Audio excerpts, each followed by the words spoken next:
So, everything that I want to say here is it's going to take a departure from so much of what I've been saying for the past couple of weeks. So, you know, I I'm calling the Democrats out, even though I'm probably voting for, and I'm really very much so am voting for Biden at this point because of his climate agenda.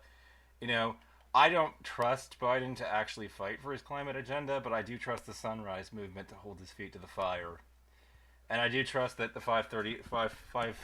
350.org and all those organizations that are fighting on the climate change front will actually fight to hold this president's feet to the fire, this incoming president and his feet to the fire and force him to actually implement his campaign promises. And I know that that may seem like like they don't have any real power, but I mean, they can shut down trains, for instance. They can get in the way. They can train their protesters so that they can't ship their, coal to places. They can raise a big stink, and really gummy up the works of the system if Biden doesn't actually do exactly what he said that he was going to do. And they have activists that are willing to put their bodies on the line to stop them from cutting down trees, to stop them from doing the things that they say that they were going to do. So, knowing that and keeping that in mind, I'm definitely willing to support the Biden administration. But, the platform committee that's been going on, and everything that's been taking place within the party, I wanted to make my perspective here heard, you know, in that, even as a Biden voter and saying all this to you guys, as Democrats, I really have to condemn the party for not putting marijuana legalization into the platform. And that it was that what we're hearing and the news that's coming in, about the marijuana legalization and who exactly our opponents on the platform committee actually were the moderate Democrats. I have to say that this is why I've long despised the moderate Democrats, and I think that one of the biggest reasons why I felt that way is that because they actually think of themselves as sensible centrist, who are supporting, a sensible policy on marijuana, but prohibition of marijuana and continuing the policies that the United States has had against marijuana is not a sensible position. To actually advocate keeping the status quo of prohibition and all the raids and the arrests that the United States government is doing, except in the states where it's legal, where the federal government is cracking down with all it possibly can on everywhere that it actually can on people for marijuana, the people that are going to jail, the stuffed prisons that are filled, with all these non-violent drug offenders and such, And by the way, in the era of the George Floyd protest and such, and the fact that all of us were so heartbroken to see George Floyd, I want you to think for a second.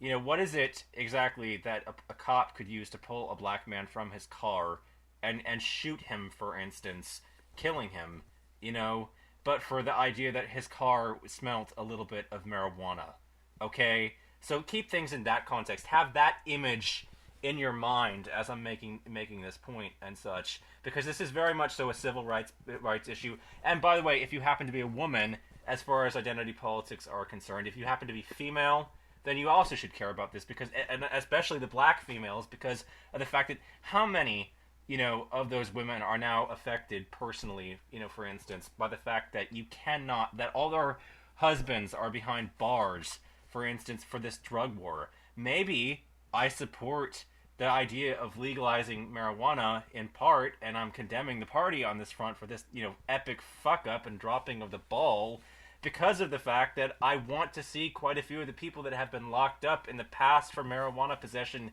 released from our prisons, pardoned for their offenses. I want a full repeal. I'm unambiguously in favor, and I think that this is the only sensible position to take in favor of full legalization for recreational purposes at the federal level. And I think that anything short of that is a completely unreasonable and untenable position. The reason why I feel this way is that we know prohibition doesn't work. It was clearly insanity with alcohol prohibition. And, how did that work? It created all the gangs and the mafias that sprung up in it, to actually service the fact that, there was an underground economy We have turned people into criminals, and when they are released from the system for just a simple joint of marijuana, they become pariahs to corporations all over America who will not who don't want to hire druggies. They don't want any druggies in the workplace, so they become undesirables, and then they end up having to reoffend in order to make scratch by and make bank. So I am furious on the damn drug war, and I'm furious about all the lives that this system has destroyed, and this goddamn drug war has pushed into, an absolute nightmare.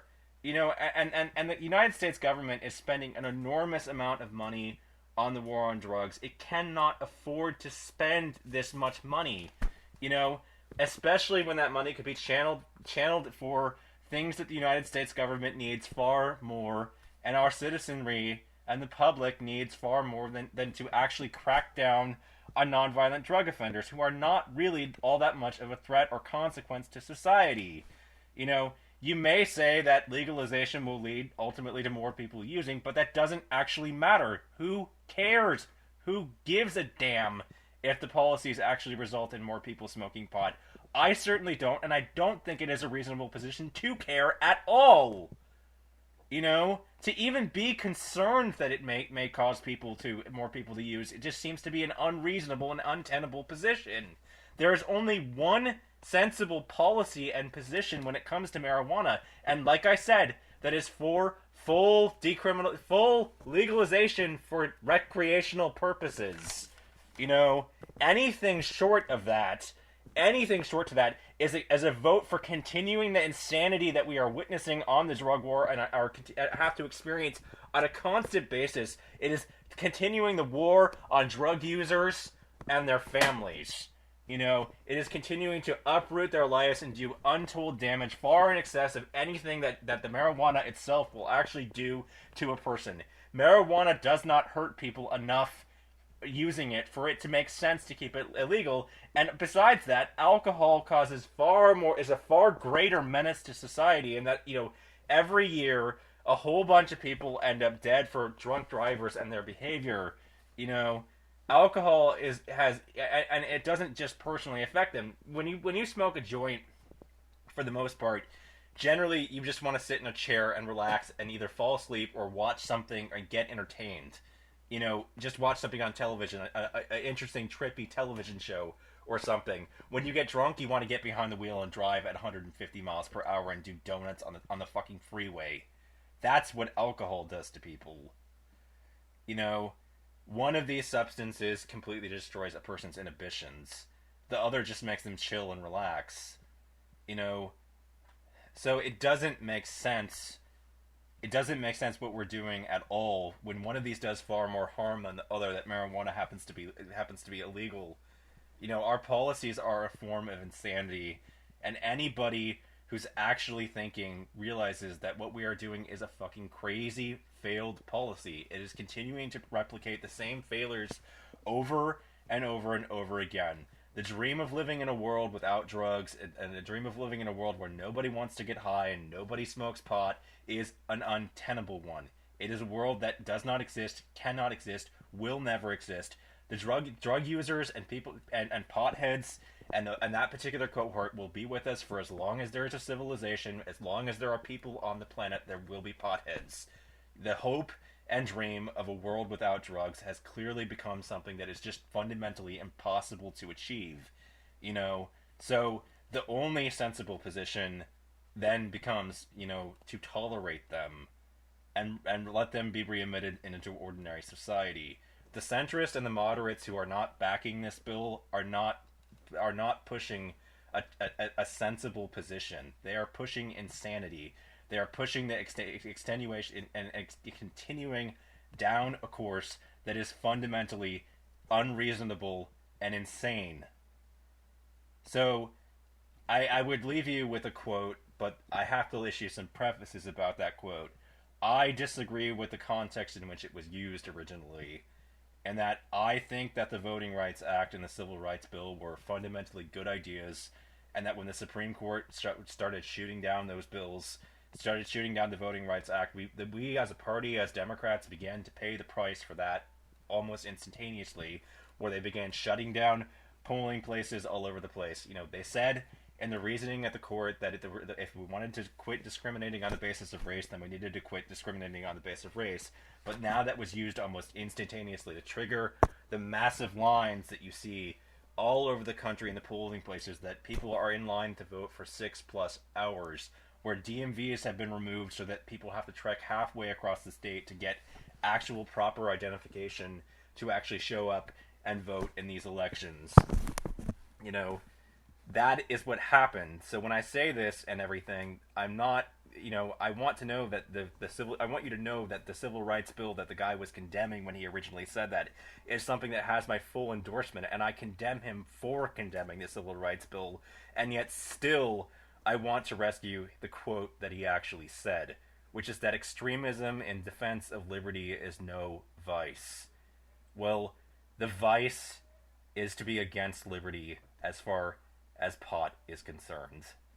The people that are pushing this continued prohibition are pushing a policy and a fraud upon the public that prohibition can ever actually succeed. It cannot, it will not, and that is the only sane, and so the only sane approach is for full legalization on, for recreational purposes at the federal level. The Democrats dropped the ball on this front, and it doesn't matter that I'm voting for Biden, they still dropped the fucking ball. I can't believe that the moderate Democrats would actually yield to a radical like me, for instance, somebody that has always been on the extreme left and considers himself to be an extreme leftist. I can't believe that they would give me ammo to make it seem as though the extreme left was actually more sane and rational than they are.